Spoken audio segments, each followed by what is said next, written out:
a friend. I don't know if any of you have read The Course of Miracles, brilliant book, but there's a favorite passage of mine is the quote that nothing real can ever be threatened and nothing unreal exists.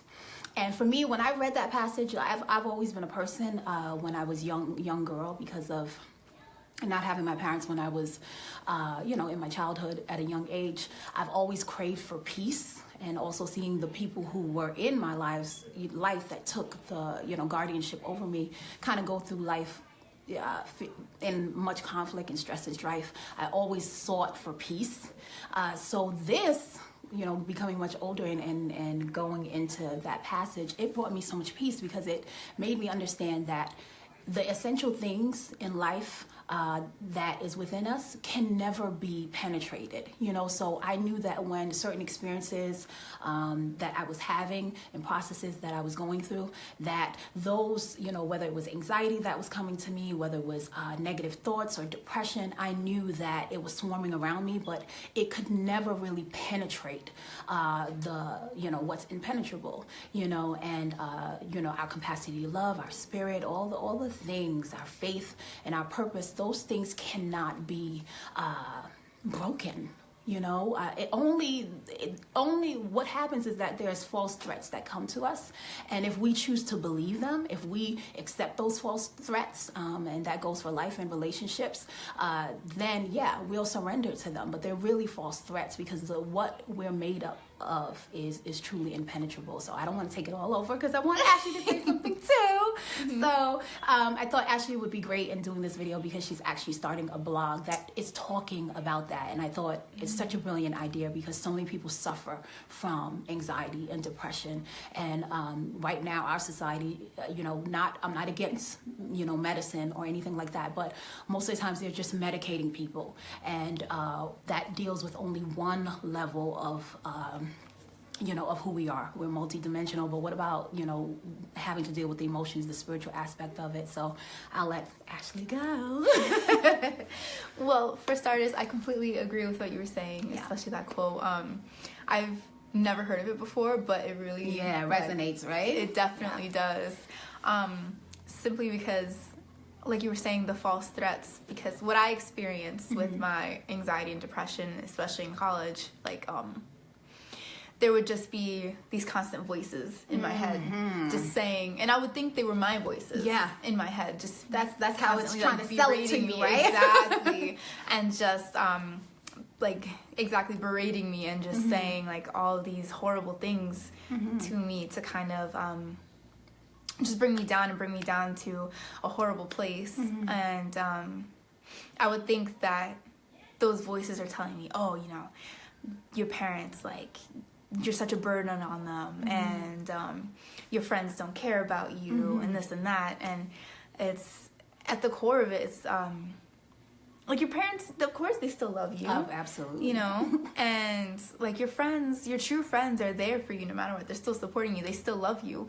But your head and these voices and these threats, these false threats, are coming in and telling you otherwise. Right. And if you fall into that, and if you believe that, then it'll bring you to the horrible place that I was in, because I let those voices in, and I let them dictate what was going on and I thought that those false threats were reality, but that's not the case. It wasn't reality, and I was isolating myself, and I wasn't letting myself see what was truly there, what was actually there, because those voices and those threats kind of clouded my vision. Yeah, most definitely. From seeing what was was true. Yeah, and she's brilliant. I mean, she doesn't like to. we put her on blast a lot. Hey, Rosie, how are you, beautiful?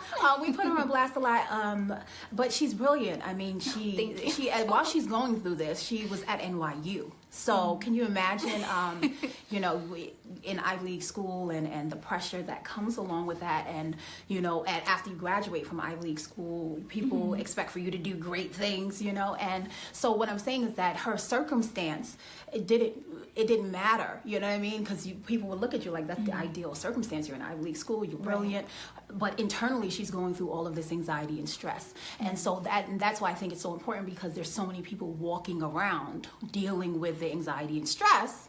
And it doesn't matter if the circumstances they're in looks great, because internally the environment that they have internally is of anxiety and depression and struggle. So how do we tie this into relationships? Well, she's a beautiful girl, and did you have relationships while you were going through this?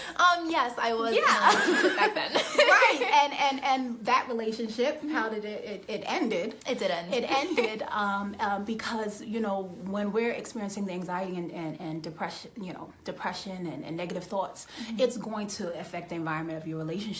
And if that person that you're not that you're with is not conscious enough, you know, and aware, they're not going to know how to engage with you. They're not going to know what to do to help you. And usually people who are anxiety ridden or have depression and things like that, it's hard to ask for help. I know you said that many times. It's hard to ask for help. So it's like literally it keeps you trapped, you know. So that's why I think that quote is so important for anyone who's going through that, whether you're in a relationship or not. If you're struggling with anxiety and if you're struggling with depression, please say to yourself that quote that comes from A Course of Miracles. Realize that nothing that is real can ever be threatened, and those things that are real inside of you is your spirit is unlimited. It's full of capacity to love, to be, to do whatever it is that you're born to do within your relationships and outside, and just in your whole journey in this life to fulfill your purpose. Those things cannot truly be threatened, and nothing that is unreal really exists. So when those things, I don't care if it's external circumstances, friends and family that are putting pressure on you, whatever is causing you to feel that way, it's a false threat that's coming to you, and you have to see it as that.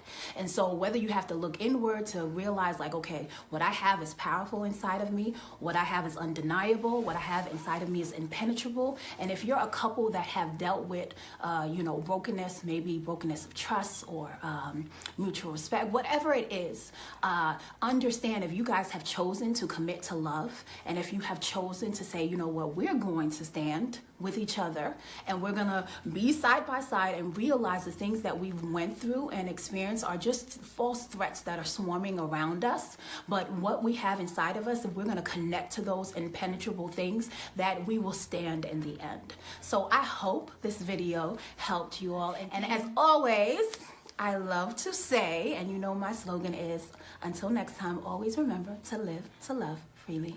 Bye. Bye. Me and Ashley are out of here. Love you guys. Enjoy the rest of your day. Yes, definitely. Thanks for tuning in. Bye.